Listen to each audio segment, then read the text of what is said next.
Diário do Nordeste no Enem. Apoio: Governo do Estado do Ceará, Assembleia Legislativa. Conteúdo: Aridsa, Educação em primeiro lugar. SAS, Sistema Aridsa. Realização: Diário do Nordeste, informação com credibilidade.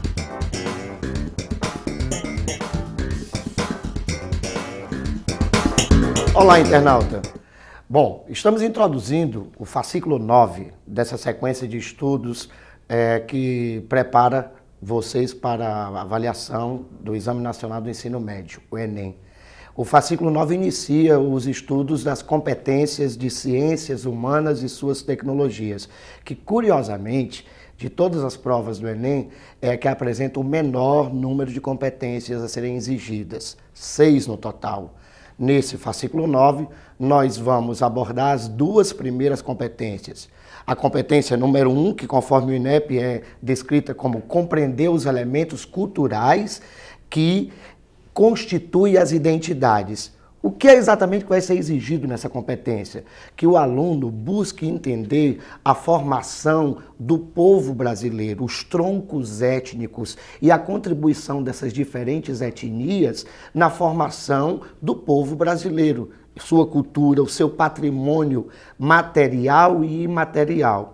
A competência 2, conforme o INEP, é compreender as transformações dos espaços geográficos como produto das relações socioeconômicas e culturais de poder. Grifa-se aí a palavra relações de poder, ou seja, a geopolítica é o elemento mais importante dessa competência. Entender como se processa o jogo de poder mundial, como blocos econômicos atuam no sentido de alterar os territórios, organizações multilaterais, sejam políticas, sejam militares, sejam organizações sociais, movimentos sociais. Então, a partir dessa aula, nós estaremos introduzindo o estudo das competências, com a competência 1 e a competência 2 da prova de Ciências Humanas e suas tecnologias. Estamos aqui, né, o professor Marcos Lupi, que representa a parte de Geografia, e eu, professor Daniel Francis, que vou analisar mais a competência número 1, que pega a parte de História. A gente vai trabalhar as questões propostas, exatamente porque no material, se você observar, as propostas, elas só têm o gabarito, ela não tem o comentário. Então seria interessante exatamente a gente poder analisar um pouquinho melhor essas questões. Não dá tempo de analisar todas, então a gente acabou escolhendo duas, o Lupe também escolheu duas. A gente vai olhar a questão número 3, tá? Que vai trabalhar exatamente essa questão da memória, do pensamento. Veja lá, pega teu material, dá uma olhadinha comigo ali. Ela diz assim, ó, a memória, como propriedade de conservar certas informações, remete-nos, ao primeiro lugar, a um conjunto de funções psíquicas, graças às quais o homem pode atualizar impressões ou informações passadas ou que ele representa como passadas, certo? É um texto do Jacques Le Goff, né, de uma das pouquíssimas obras que ele escreveu, que são fantásticas, brincando, ele escreveu muita coisa, é um dos maiores historiadores, né, fundador, base da escola de análise e tudo mais. E aí a pergunta, ela refere-se ao seguinte: a respeito da produção da memória pelas sociedades humanas, podemos inferir, quer dizer, o que estaria correto. Isso é interessante porque o Enem ele deixou de absorver a ideia de marque o item incorreto.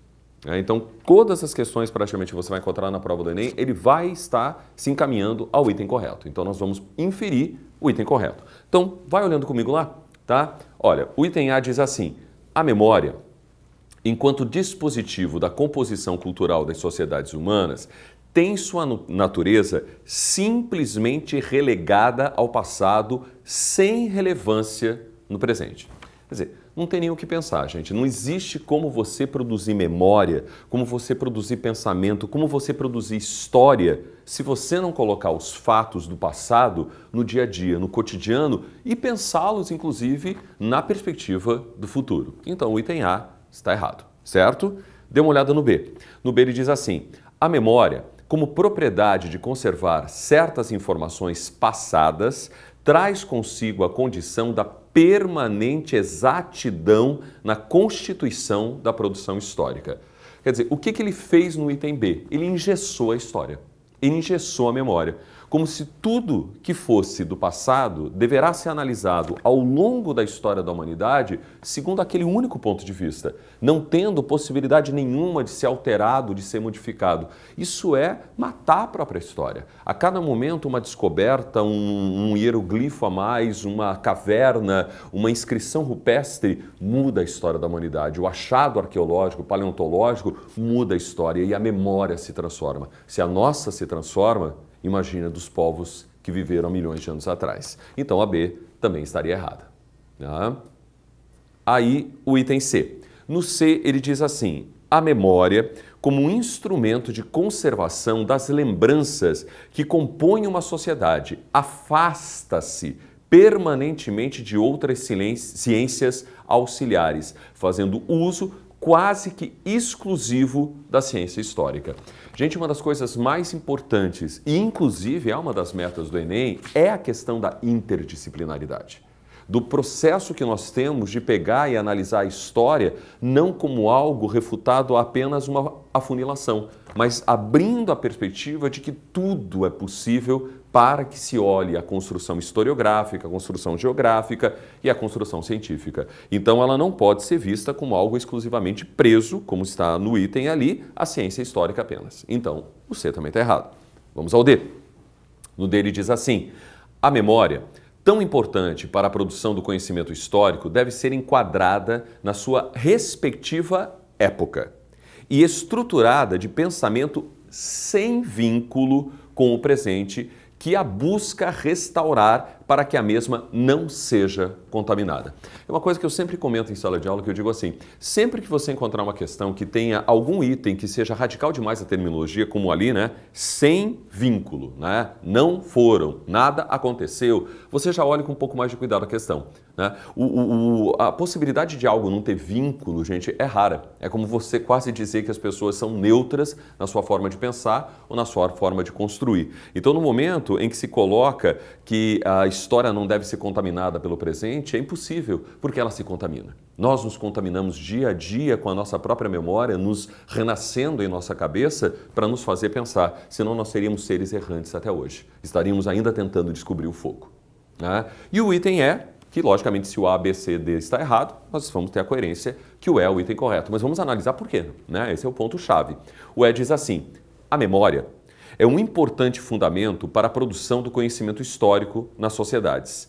Permite atualizar informações passadas, compondo o acervo histórico de cada civilização, sem, contudo, ter o rigor das ciências exatas, ou seja, a amplitude, o pensar aberto. Né? Infelizmente, a tecnologia, que o Lupe comenta um pouco disso depois com vocês, a tecnologia é uma arma maravilhosa. O Google, né, que hoje é o novo pai dos burros, né, que era o dicionário, ele, por um lado, é uma forma brilhante e extraordinária de nos dar conhecimento, mas ele nos relega a uma memória que está sendo esquecida. Exatamente por um fato: tudo fica ao acesso de um mouse.